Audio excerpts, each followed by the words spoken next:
कपड़े धोने वाली बहू।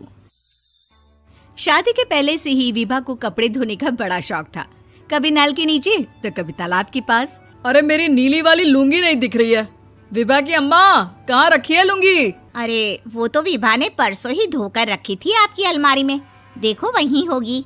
वो ना मैंने आज धो दी, मुझे लगा कि गंदी हो गई होगी। अरे कैसे गंदी हो गई थी? उसे तो मैंने पहना भी नहीं। हे भगवान, इस लड़की के कपड़े धोने की आदत से परेशान हो गया हूँ मैं।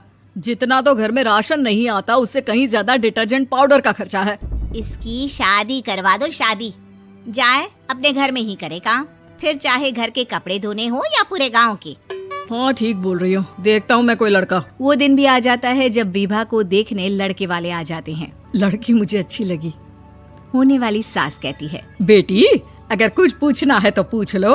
वैसे तो हमारी लड़की बहुत ही शर्मीली है, जो बोल दो वो मान लेती है, इसे क्या पूछना होगा। अरे कैसी बात कर रही हो माँ, मुझे इन लोगों के घर रहना है, सवाल तो कई है। हाँ हाँ बेटा, पूछ लो ना, क्या पूछना है। आप लोगों के घर कपड़े कौन धोता है? सास का मुंह बन जाता है। देखो, अगर तुम ये कहना चाहती हो कि तुम्हें कपड़े धोने नहीं आते तो सुन लो, कपड़े मैं ही धोती हूँ, लेकिन तुम्हारे आ जाने के बाद मैं रुमाल तक नहीं धोऊंगी। अरे चुप रहना भाग्यवान, बहू बेचारी घर आई नहीं, उसे डराना शुरू कर दिया। वो क्या है ना बिटिया, अभी तक तो ये कल्लू की माँ ही धोती थी, लेकिन अब तुम्हारे पापा तो दहेज में वॉशिंग मशीन देंगे ही। तभी विभा की माँ बोल पड़ती है, सवाल भी पूछा तो क्या। वैसे भाई साहब, मशीन की तो फिर भी कपड़े धोने की कैपेसिटी होती है। मतलब जो बिटिया दे रहे हैं ना विभा, इसे कपड़े धोने का बहुत शौक है। ये आप लोगों के क्या, आस पड़ोस गांव मोहल्ले सबके कपड़े धो दे और उफ तक ना करे। बाहर देखा नहीं आपने कितने कपड़े सूख रहे हैं? सब हमारी बिटिया ने ही तो धोए हैं। बस भी करो ना माँ, शर्म आ रही इतनी तारीफ सुनकर। और तो और एक दाग निकाल कर दिखाओ तो मान जाओ। हाँ अच्छा, माफ करना बेटा, मैंने गलत समझा। हमें तो रिश्ता बहुत पसंद है। और ऐसे जुड़ जाता है रिश्ता कपड़े धोने का शौक रखने वाली विभा का। उसकी शादी हो जाती है कोयला फैक्ट्री में काम करने वाले कल्लू के साथ। शादी के बाद अचानक विभा चिल्लाती हुई सास के पास आती है। सासू माँ, अरे सासू माँ कहाँ है आप? ये तो धोखा है, धोखा दिया आप लोगों ने मुझे। इसे ससुर के चक्कर के बारे में पता चल गया।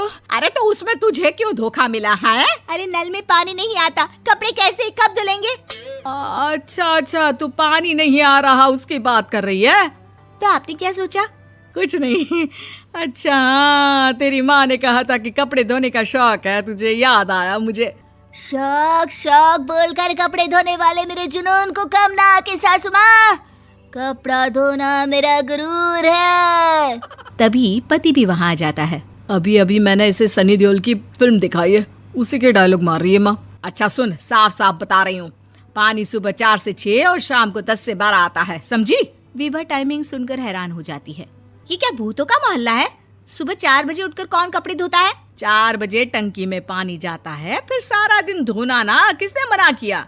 अरे कैसी बात कर रही हैं? 200 लीटर की टंकी में कितने कपड़े धो लूंगी मैं, सुबह ही उठ जाऊंगी मैं। अब क्या था, विभा सुबह 4 से लेकर रात के 12 बजे तक कपड़े ही धोती रहती। एक रोज सास पड़ोस से निकलकर कहीं जा रही होती है कि साथ वाली कहती है, हाँ कल्लू की माँ, जरा ये बताओ कि 2 साड़ी है, 2 ब्लाउज और एक पेटीकोट और एक नाड़े वाला लंबा कच्छा। हाँ तो? अरे तो क्या, कितना लोगी धुलाई ये बताओ। धोबन दिख रहे हैं हम क्या? हमारे पति सरकारी नौकरी से अभी रिटायर हुए हैं और बेटा सुपरवाइजर है कोयला फैक्ट्री में। धोबन समझ रखा है हमें।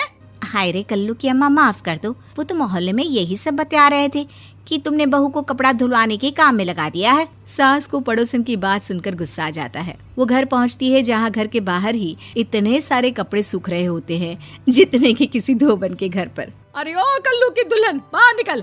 माँ जी यहीं आ जाओ, बाथरूम में चादर धो रहे हैं हम। अरे अभी हम धोते हैं, तुमको बाहर निकलो। ये आस पड़ोस वाले बोल रहे हैं कि हम बहू से कपड़े धुलवा कर उसे कपड़ा धोने वाली बना दिए हैं। अरे छोड़ो ना माँ जी, किन लोगों की बातों में आती हो? आस पास के लोगों का तो काम ही होता है कि वो किसी तरह सास बहू को लड़ा दे। बहू सारे घर के कपड़े धोती है, ये क्या कम है? बोलिए। सास को भी लग जाता है कि वो बहू का ये सनकीपन नहीं छुड़वा सकती, इससे अच्छा है कि खुद ही चुप हो जाए। एक रोज सास और बहू मंदिर जाते हैं, जहाँ सास की साड़ी वहाँ खड़ी भीख मांगने वाली से मिलती है। माँ जी क्या बात है, आपकी साड़ी उस भिखारन से कितनी मिल रही है ना? हाँ हाँ देखो तो, दोनों की साड़ी मिल रही है। क्या बात है कल्लू की अम्मा, तुम खुद को तो अफसर की बीवी बताती हो और ऐसी सिंपल सी प्लेन साड़ी पहनकर घूमती हो। सिंपल और प्लेन नहीं है ये साड़ी। तो क्या सोने के धागे से फूल बने हैं? कुछ भी सासू माँ, कुछ भी। हाँ बने थे इस साड़ी में सोने के धागे से फूल। मेरे पति लेकर आए थे मद्रास से स्पेशली मेरे लिए 10,000 की। ताहे भाई साहब इस भिखारन के लिए भी सेम टू सेम साड़ी लेकर आए होंगे 10,000 की। सास उस वक्त तो कुछ नहीं कहती, लेकिन बहू के साथ घर आती है और अलमारी से एल्बम निकाल कर लाती है। ये साड़ी देख रही है, ये वही साड़ी है जिसे मैंने अभी पहना था। इस साड़ी में ये जो चमकदार फूल दिख रहे हैं ना, ये सोने के धागों से काढ़े गए हैं।